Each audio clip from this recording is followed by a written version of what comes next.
I wanted to mention that we mentioned that Octarine core and the fact that Co-op has no hex. So when they were pushing, they didn't show Co-op or Clockwork. Both of them were missing, but AM kept on split pushing bottom and went into the base. He would never do that if Co-op had a hex, because then they could chain stun him. But he knows that as long as the Klings is visible, nothing can chain stun him until Klings TPs back and kills him. He's going to be fine by that time.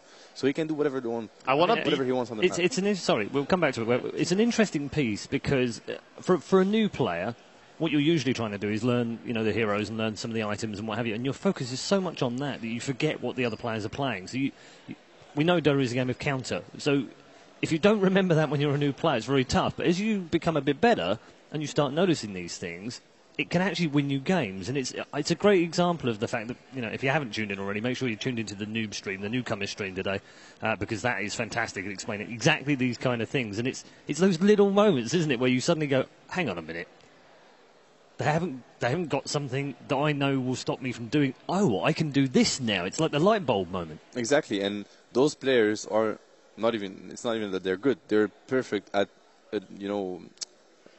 taking advantage of those situations. Yeah, he knows exactly. I think a very good example would be if you are playing a hero like Lifestealer or Juggernaut, you have innate survivability, ability to actually help you survive, and you know the opponent doesn't have anything that goes through your TP with your spell immunity, you will be able to take the hero to a very huge limit. So you have to use the hero to the limits if you actually understand and remember. And the guys down here, and you guys as well, I include you in this, it's like a second nature. You don't even think about it. It's one of those things that's just part of what happens, which is fantastic. But, when I'm playing, for instance, I'm still concentrating on what I'm supposed to be doing, let alone what the other guys are doing, right? And when you get better at it, even then, you really aren't thinking too much about the other side. So, really impressive. We do have a quick replay, actually, of the last team fight. So, it'd be quite good to look at that and sort of talk through as to how it all broke out. I know, Winter, you were just sort of going, well, why didn't he use the BKB? And I think we can see that in the replay. And Fear, so much work on the bot lane. Yeah, so now this was like past the fight already. This was a super informed fight and really well executed by EG. So you want to pop the Clinks.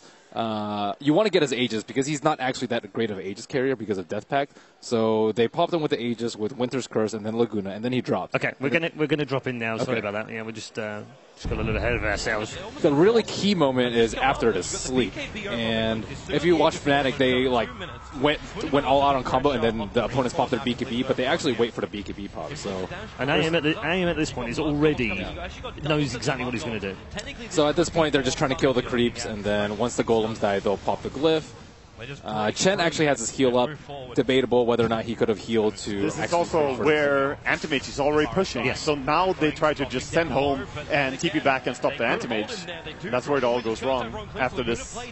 Yeah, you're gonna see here Anti-Mage is split pushing and they are frantically trying to send the Klings back after the song. Sleep is very smart as well because he's preventing them from porting. That's probably what he wants to do. Yeah, and he didn't pop his BKB and the use cancelled the sandback. That was what happened. But now the BKB doesn't do anything anymore. Yeah, he's just screwed after this. Yep. And look at Anti-Mage's life, and that's without a Hex. With a Hex, he's dead.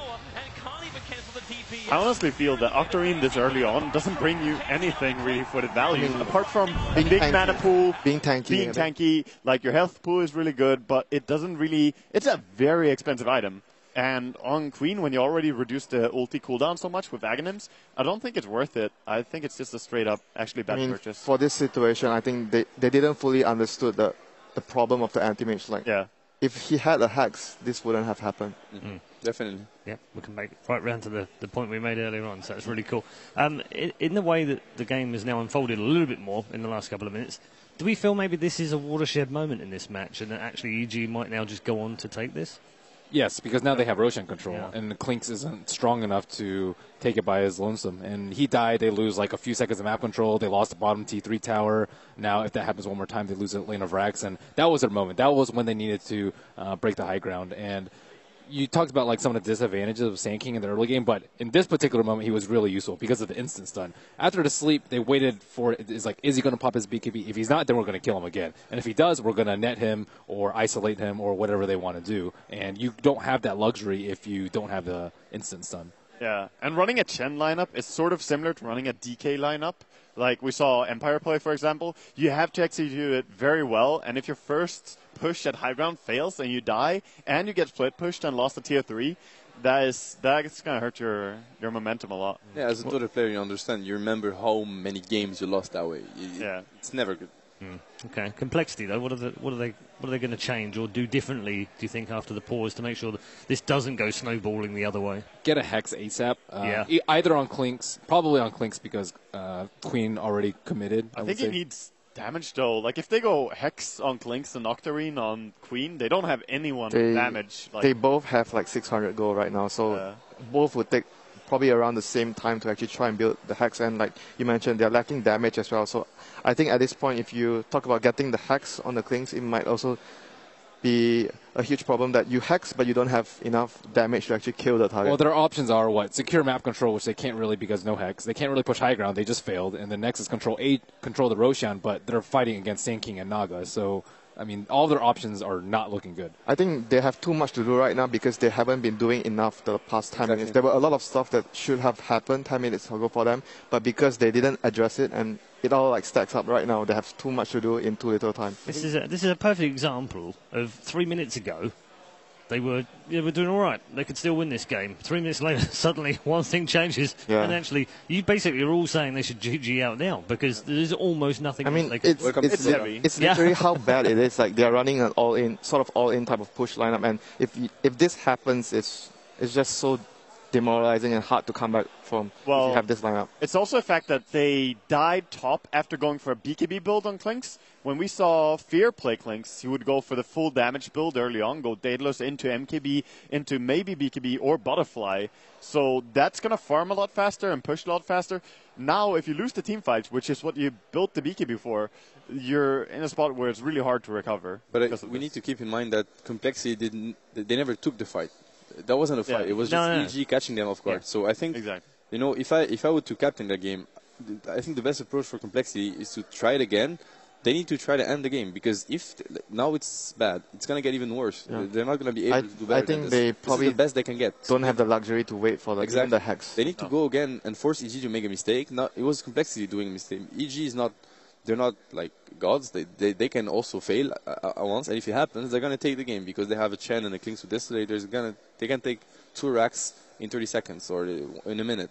So they need to go there, force the issue again, and make sure that they play as a team. Here it was a 3 versus 5 and 2 guys trying to kill an enemy mage. 3 versus 4, sorry. They can't push again though. They have to like get all the Chen creeps. They have to push bottom lane out. They have to deal with AM split pushing. Like there's too many issues. I think they have a lot of issues now. for sure. Right now they have a lot of issues that they need to address. Okay, cool. Unfortunately, I am getting news that the reason we're offline right now is due to a DDoS attack, which is a real shame. I do wish these people would find something better to do with their lives, but that's where we are right now. We are going to catch up with Casey, though, who's with some fans once more. Casey. You're representing them. Yep. I have come into contact with Faceless Rex, and there is Monday Night Football theme music coming in. Let's see if we can hear.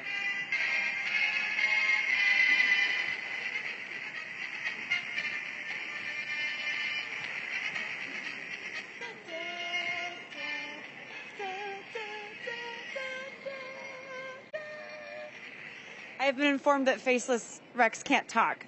So why don't you show me who you're rooting for today? Evil geniuses? Evil geniuses.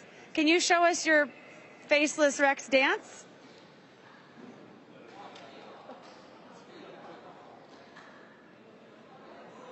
I guess I should shake your hand.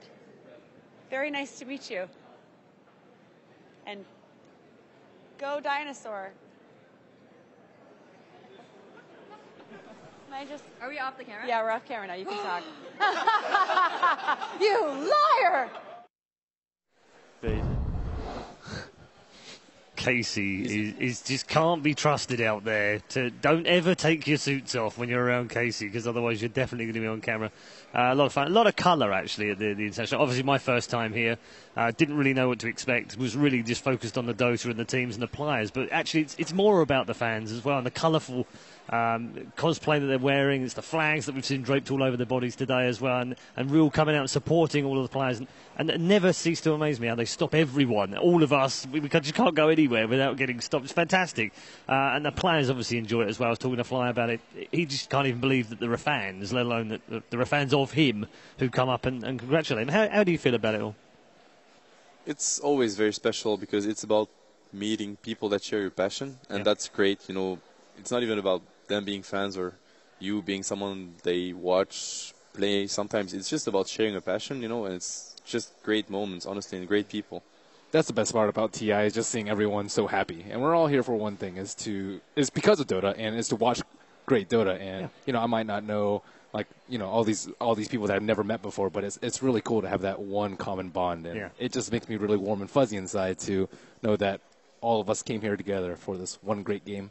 It's also amazing to meet them in person, because I mean, playing a lot of Dota, you know, social media, etc., you hear a lot from fans, and sometimes from people who are less fans as well. But you know, when you meet someone in person, it just feels all that much greater. And you realize that there's a face to everyone.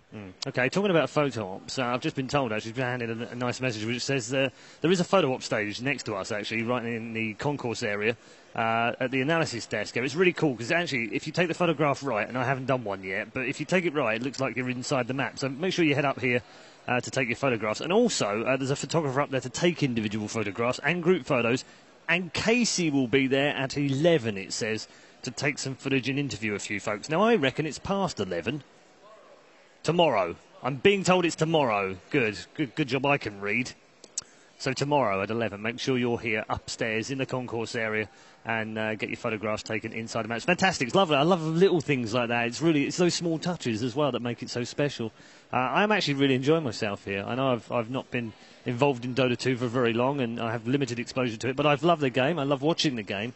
And I'm amazed by how many people I talk to that are not players, actually. They actually just watch the game. And because I was sort of thinking, well, maybe I'm in the minority. But it does seem that people genuinely enjoy watching these players play. It's fantastic. I mean, a lot of the people that are just watching the game, they don't really have time anymore to play it as much, but they still enjoy watching and they understand what's going on and they follow the team. So it's a really good thing to have here. Yeah. I can relate fully to it. I mean, You I can? watch Counter-Strike, I watch StarCraft, but makes sense. I don't play any of those games. Sure. I just watch them a lot. Yeah. So I can fully understand people who watch Dota. Yeah. No, I'm bona fide, confessed esports junkie. So whatever's on right now, I will watch. And most of the time, that's it's Dota or it's League or it's Counter-Strike. Or did I just say that? No. No, I didn't hear anything. For me, every time I watch Dota, I want to play. Well, that's like it is for Counter-Strike for me or Quake. I'm like, because you see something and you think maybe you can do it better. That's the problem. Whereas I know I'm rubbish at Dota, so anything I watch is always going to be better than if I was playing. Sometimes you get ideas. Ben's not disagreeing with me here. I think there's something going on. Like, you've seen me play, haven't you? I'm not. No, you have, because otherwise you'd be disagreeing with me, surely. I mean, sometimes you get ideas as well. You watch like someone else play, and you just want to immediately try it and improve on it. Yeah. So And that's the same with any sport. That's why this is so cool.